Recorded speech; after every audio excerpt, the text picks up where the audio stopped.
profesión y a esta rama del conocimiento humano, debo aclarar que es el derecho el salvador de la humanidad.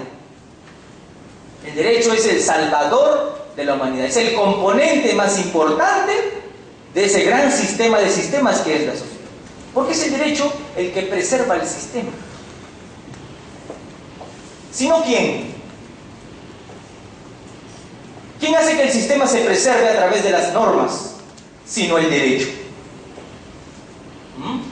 ¿Quién hace que cuando se defrauden los intereses del sistema se imponga una sanción? Sino el derecho. Entonces, el derecho tiene la trascendencia de racionalizar la convivencia social y hacer viable la misma. Digo siempre que la naturaleza del hombre es el caos, la violencia y la venganza, y esto le repulsa a algunos, porque se ven en el espejo y dicen: pero si yo soy un santo, por Dios, ¿cómo va a decir este señor de que mi naturaleza es el egoísmo, es la violencia y es la venganza? Si yo le doy propina a todos los que me piden y saludo a todo el mundo y soy un buen agente. Pero la naturaleza del hombre es esa. Si no, ¿cómo usted puede ver casos los fines de semana o casi todas las semanas en que un hombre es celoso porque ve a su mujer de la mano con otro y la muele a palos porque se puso celoso? ¿O ve usted el caso de un hombre que, como todo ser humano, tiene el imperioso o la imperiosa necesidad de utilizar sus órganos sexuales y no tiene la capacidad tal vez de establecer una relación romántica o amorosa con alguien y quiere simplemente satisfacer su gozo sexual y termina obligando a una persona del sexo opuesto a mantener relaciones sexuales con él, aunque esa persona sea su propia hija que tiene 2 años o 1 año y medio? Usted jamás haría eso, pero la gente sí lo hace. La naturaleza del hombre es esa. La naturaleza del hombre es la destrucción. Y también he dicho esto en otra parte, pero me gusta repetirlo siempre porque es muy ilustrativo. Pensando en los pequeños, en los bambinos, en los nenes. Cuando ese niño coge ese BlackBerry que ustedes han comprado o que quieren comprar, si tú imagínense que lo tienen, y lo tiene entre sus manos, ¿qué va a hacer el nene con el BlackBerry? ¿Va a llamar a su amigo? ¿O se lo va a entregar? Seguro va a decir: tío o papá, toma. ¿Qué hace el nene con el BlackBerry? Probablemente lo muerde o lo destruye. Y si usted le pide que se lo devuelva, seguramente él se lo hará, ¿no? Sí, toma. Seguro te lo devuelve, ¿no? ¿O se lo quiere quedar? El instinto de apropiación, que es el objeto de regulación de los derechos reales. El derecho regula situaciones reales, pero no es la realidad. El derecho quiere que el derecho de propiedad se respete, pero a las personas solo les interesa apropiarse de los bienes, y por eso se debe racionalizar ese camino. Y si viene otro nene y le pide que le entregue el celular, seguramente se lo presta un ratito, o termina golpeando la cabeza del nene con el celular que tiene en la mano. Y si el otro es un llorón, o si es el más fuerte, va a depender de que ese celular cambie de mano. Esa es la naturaleza del hombre. O su padre le explicó a ese muchacho, bueno, no muchacho, a ese recién nacido, dijo: por si acaso, cuando tomes algo, quédatelo, ¿eh? Es tuyo. Y si alguien te viene a pedírtelo, lo golpeas. ¿Alguien le enseñó eso? Está en su ser. Está en su ser, que no es el derecho. Y se le enseña a respetar la propiedad ajena, se le enseña a cumplir la palabra empeñada, Se le enseña a respetar la vida de los otros, se le enseña a respetar su propia vida, se le socializa, se le saca de ese estado de bestialidad al estado de persona humana. Y recuerdo que hace no mucho hubo un apagón en todo Chiclayo en una noche, penumbra total. Había llovido, todavía me acuerdo, las calles estaban encharcadas. ¿Qué estaban haciendo ustedes esa noche? Eran las 7:30 más o menos. Los semáforos dejaron de funcionar. Y seguramente todos los conductores se cedían uno al otro el paso. Por favor, pase usted después de usted. Porque la naturaleza del hombre es la racionalidad. La naturaleza del hombre no es el egoísmo. La naturaleza del hombre es la solidaridad. Todos querían aplastarse. Y si pasaba una viejita delante de ellos, le tocaban el claxon para que se apure todavía. Puede simbolizar al semáforo como al derecho. Apaga el semáforo, cunde el caos. Desaparece el derecho, adiós sociedad. Por eso comparto el pensamiento marxista, pero hasta este punto nada más. Porque ¿qué hubiese sido del mundo sin el marxismo? Hoy hablamos de función social. ¿Y de dónde creen ustedes que sale el concepto de lo social? Del marxismo. Y dijimos que en la Constitución de Weimar se hizo un consenso entre los demoliberales y los socialistas para finalmente decir que la propiedad debe tener una función social, porque no importa solo la propiedad privada. Pero el proyecto marxista evidentemente era antidemocrático, porque el camino era desaparecer la propiedad privada, porque Marx era un radical y decía como radical, resuelvo los problemas desde la raíz. Por Dios, y claro que era radical su propuesta. El problema está en la propiedad privada, entonces desaparecemos la propiedad privada, se acabó el problema. Y como el Estado sirve para tener oprimida a la clase menos pudiente, a la clase proletaria que no tenía acceso a la propiedad, y como no había acceso a la propiedad, ya no tendría trabajo el Estado, ya no tendría quien servirle. Y como el derecho, que para nosotros es el conjunto de normas mal, como les digo, o para mí es el sistema de racionalización, o para otros tenía un embate de justicia, para Marx era el instrumento de la clase pudiente para tener a los proletarios aplastados como cucarachas. Entonces desaparecíamos el derecho también. Y él entendía que iba a haber una justicia social y un pensamiento social y el derecho estaría de más. Pero como dudo que llegue ese momento en que la sociedad pueda estar sin Estado y sin derecho. Entonces es lo que siempre pido que no se olvide, ¿no? Que el derecho no es un conjunto de normas, sino que regula realidades. Y en la USUCAPEM ustedes tienen un ejemplo. ¿Qué debe prevalecer, la formalidad o la realidad? ¿El título del propietario que no utiliza el inmueble debe ser tratado como tal? ¿O se le debe tratar como propietario el que está en el inmueble utilizando? Eso es lo que pasa aquí, ¿no?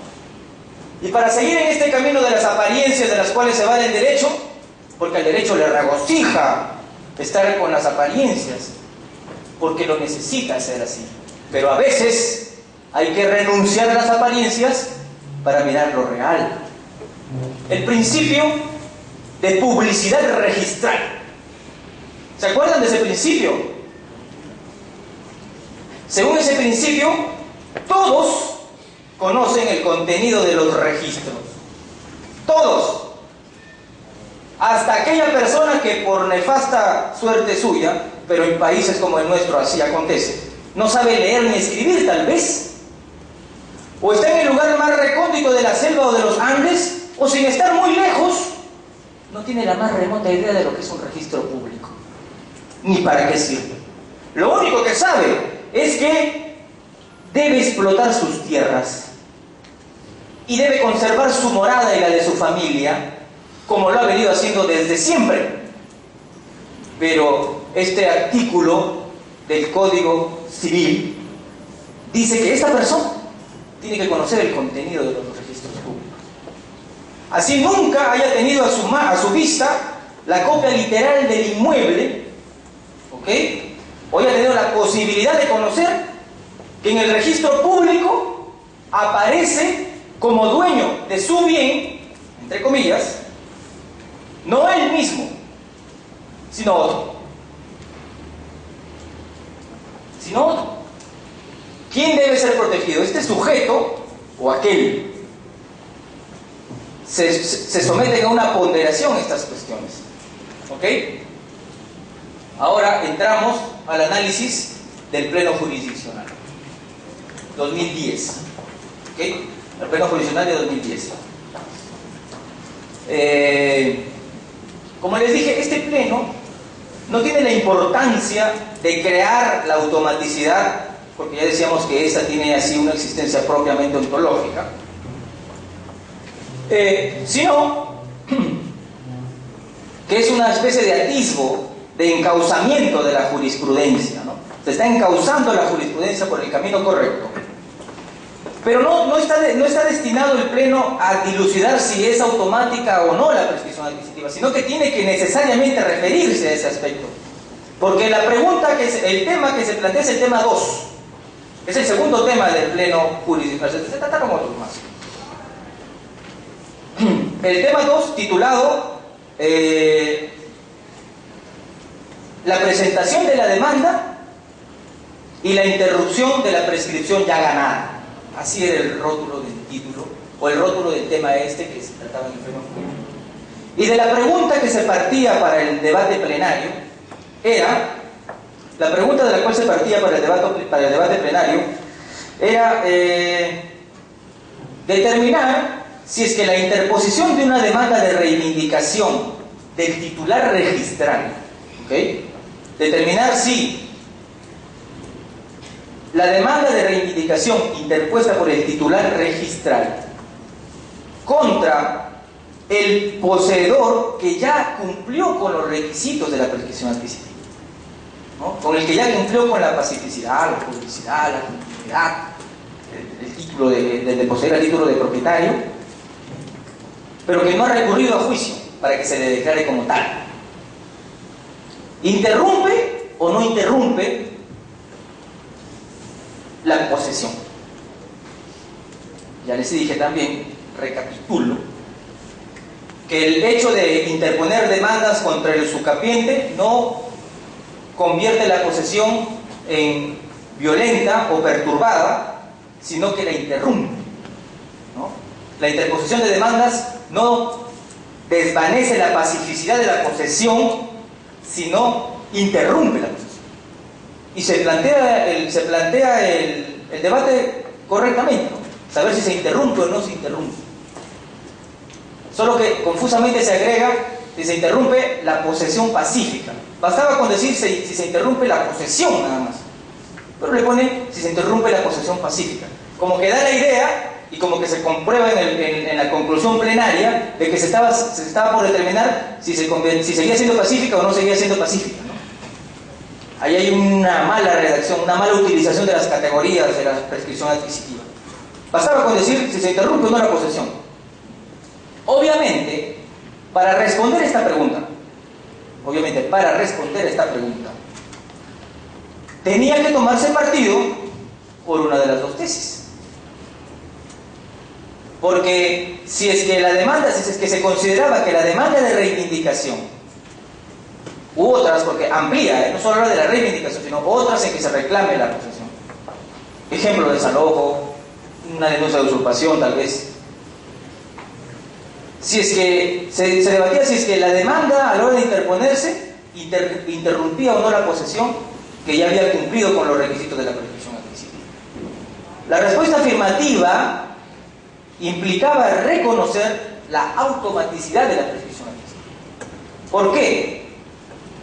Porque no interesa ya la interposición de la demanda a efectos de determinar si se interrumpe o no la posesión, porque al haberse cumplido el plazo legal, esa persona ya se le debe reputar como si fuera el propietario. Entonces, la segunda ponencia, porque hubieron dos ponencias ese día, que establecía la otra hipótesis, decía que sí, que a pesar de que se haya cumplido el plazo legal para prescribir y este poseedor no haya tenido la diligencia de ir a un juicio para que se declare propietario por prescripción adquisitiva, al haber sido demandado, su posesión se interrumpe. Entonces acotaban ellos, entendían ellos de que la prescripción no era automática, que se requería la declaración judicial. Se sometió a voto y por mayoría rotunda, se aprobó la primera ponencia, ¿no?, que se apoyaba en la idea de que la prescripción adquisitiva era automática, ¿no? Era automática. En la conclusión plenaria fue la siguiente: la interposición de una demanda de reivindicación u otra pretensión real no interrumpe la posesión pacífica ya ganada, siempre y cuando el poseedor haya estado en posesión del bien de manera pacífica, continua, pública, etcétera, etcétera. Y remata su nota conclusiva diciendo que la acción posterior al plazo no perturba la posesión, ¿no? Terminó de confundir las categorías. Habla de interrupción en las primeras líneas y luego habla de que esa demanda no perturba la posesión. Al fin y al cabo, esa parte ya era innecesaria, era inútil, porque se había dicho lo más elemental. Lo más elemental era haber determinado que la prescripción adquisitiva operaba automáticamente. Por eso la demanda de reivindicación no interrumpía la posesión y no importaba que no hubiera declaración judicial de por medio. Por eso calificamos a este pleno jurisdiccional como un atisbo, ¿no?, como un atisbo de encauzamiento de la jurisprudencia. Bien, pero esto trae cola, ¿no?, porque hasta ahora no hemos dicho nada sobre el titular registral, ¿no?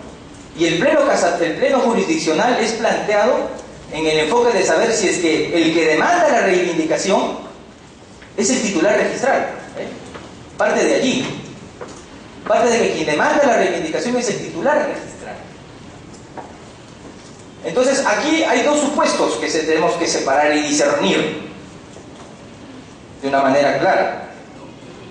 El primero de ellos es en el que el titular del bien padece la prescripción adquisitiva respecto de sí porque no ejercitó su derecho de posesión sobre el bien. Entonces la prescripción adquisitiva va a operar contra sus propios intereses. No estuvo en posesión por 10 años, quiere ahora demandar la reivindicación, se considerará a la hora de contestar la demanda de que se ha adquirido el bien por prescripción por parte del demandado y la reivindicación no prosperará. Ahí está la figura del propietario negligente, que la mayoría acepta, que es lo que hemos venido diciendo, ¿no? El propietario que no se interesa por el uso del bien permite que otros sí lo hagan. La cuestión más conflictiva aparece más bien cuando el afectado no es el propio titular. No lo estoy diciendo correctamente. Claro que el afectado será el propio titular, pero no es el titular que debió estar en posesión del bien todo ese tiempo. Ahí nace el problema, cuando el afectado con la prescripción adquisitiva no es el titular que debió estar en posesión todo este tiempo. No es el titular que debió ejercitar la posesión, porque todavía no era dueño. ¿Cómo se le podría exigir que ejercite la posesión si no era dueño? Eso se le puede pedir al que es, lógicamente, el que aparece como dueño en el registro, si no estuviera escrito el que tiene el título de la casa. ¿Qué tal si el comprador es un tercero? O el afectado es un tercero, ¿ok? Él decide comprar la casa y en efecto celebra el contrato con quien el registro público publicita como propietario. Pero en ese inmueble hay poseedores de antigua data que se han apoderado del bien. ¿Cómo queda su situación? Y él dice, pero por Dios, yo veo en el registro público de que quien me transfiere es el propietario, pago el precio de la venta y resulta que el bien no está en su poder, sino está en poder de otros. Esos otros cumplen con los requisitos de la prescripción adquisitiva. ¿Ok? Esos otros cumplen con los requisitos de la prescripción adquisitiva. Pero a este no se le puede incluir en el mismo razonamiento de que debió ejercitar la posesión, porque está comprando el bien hoy. ¿La prescripción adquisitiva debe también prevalecer respecto de él o no? ¿O el criterio debe variar? ¿Cuál sería la salida? Y allí se invoca el artículo 2014 del Código Civil, fe pública registral. Aquel llamado tercero registral es el que se vale de esta fe pública registral, según el cual, si su adquisición se hizo a título oneroso, lo que significa que hubo un pago. ¿Cuál es la diferencia entre oneroso y gratuito?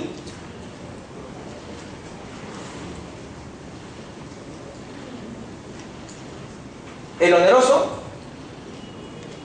coja por favor el micrófono. En el oneroso, hay un desprendimiento económico. ¿de quién? Parte del comprador en este caso. Solo de él. Y también por parte del otro. ¿Y en el gratuito? Claro. El tema de la onerosidad tiene que ver con el sacrificio económico, ¿no? En los contratos onerosos hay un sacrificio patrimonial, lo que no pasa en las donaciones, ¿no? Porque el que se beneficia no tiene ningún sacrificio patrimonial. Entonces la onerosidad tiene que ver con el sacrificio económico sobre todo del que adquiere, no tanto de ambos, porque en la donación, por ejemplo, hay sacrificio económico del que libremente está deshaciéndose de su bien, pero finalmente está disminuyendo su patrimonio, y no hay más bien un sacrificio económico del beneficiario, ¿no? Entonces lo oneroso, como bien indica su compañero, tiene que ver con el desprendimiento patrimonial. Entonces, el que celebra un contrato oneroso, basándose en la información que dice el registro, a ver, ¿quién es el propietario? Fulano de tal. ¿Quién está vendiéndome? Fulano de tal, perfecto. Debe ser protegido, dice el artículo 2014, aun cuando su contrato se anule, se rescinda o se resuelva, en términos generales, se invalide, ¿no? Por una causa que no consta en el registro. Entonces algunos invocan el artículo 2014 y dicen, pero la fe pública registral protege ese tercero y debe utilizarse este artículo para hacer prevalecer su derecho en la reivindicación. Esta es la famosa usucapión contra tabulas. Usucapión contra tabulas. En cristiano, usucapión contra el registro. Esta es la famosa usucapión contra tabulas. La usucapión contra tabulas regula el supuesto en el que se enfrentan el derecho del adquirente de buena fe, en base a la información registral, contra el derecho del usucapiente. Consumado, pero no declarado, y mucho menos inscrito. Usucapión contra tabulas. Bueno, dejamos la pregunta abierta. ¿El razonamiento es el mismo allí? ¿Debe prevalecer el usucapiente respecto del tercero registral o deben hacerse uso de las normas registrales para salvaguardar la seguridad jurídica que brinda el registro público? Si no, ¿para qué sirve el registro, no? Ideas. Tú tienes una idea, seguramente. ¿Sí? Opiniones. A ver, ¿cuál es tu opinión? Gracias. Bueno, al menos modestamente, mi idea es que el tercero cliente de buena fe, o sea, me refiero basándose en la publicidad registrada, ese tercero jamás pierde, a mi punto de vista. Si bien el usucapiente, por el solo transcurso del tiempo, se supone que tendría ese derecho expectaticio, como usted lo mencionó hace un momento, pero por otro lado también en el 2014 nuestro Código Civil, por una cuestión de seguridad jurídica, como usted ya lo venía diciendo, es que protege a este tercero que finalmente realiza su compra, realiza esta compra-venta en base a esta publicidad.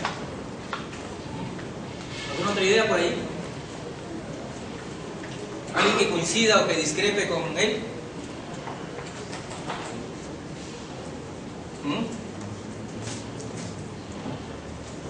Bien, hagamos un análisis del 2014, porque esta es una cuestión de interpretación normativa. ¿Ok? Es una cuestión de interpretación normativa. El 2014 habla de preservar el derecho del tercero adquirente cuando su contrato se anula, se rescinda o se resuelva por una causa que no conste en el registro. ¿Quién está tocando su contrato de compra? ¿Quién está invalidándolo? ¿Hay una causal de invalidez o nulidad en esa compra? Entonces, distinguimos al principio dos formas de adquisición, uno originario y otro derivativo.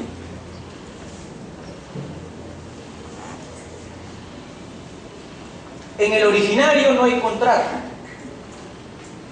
en el derivativo sí. Una aclaración, cuando digo derivativo y cuando digo contrato, es que la fuerza de lo más representativo de este tipo de transferencia me arrastra hasta el contrato. Pero no es la única forma de transferencia derivativa, ¿no? Por ejemplo, hay resoluciones administrativas, hay actos administrativos que transfieren propiedad, ¿no? Las resoluciones que pide COFOPRI, en su época la Dirección de Reforma Agraria, la municipalidad, son actos administrativos que generan derechos. Entonces, la adquisición derivativa tiene de por medio un acto de transferencia, un acto traslativo de dominio, pero no necesariamente tiene que ser un contrato.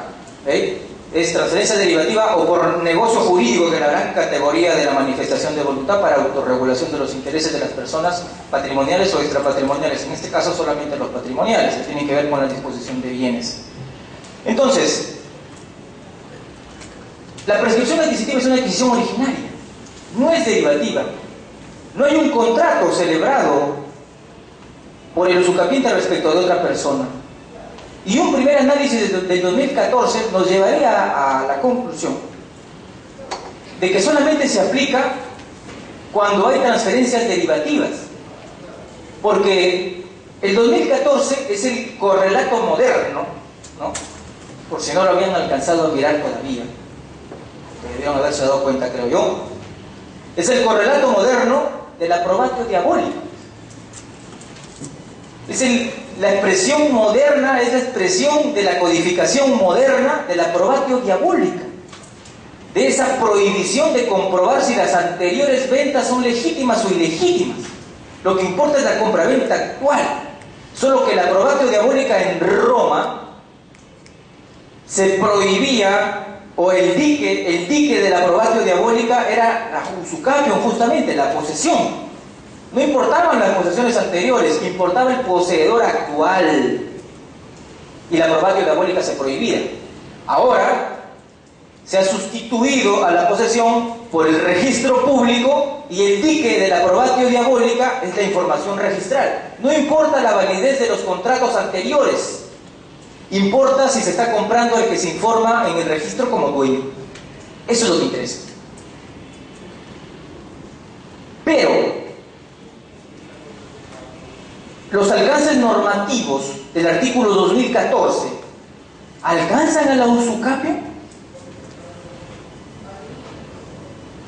El texto, ¿mi traducción? Quisiera hacer una observación del ejemplo que ha planteado. Como bien mencionó el compañero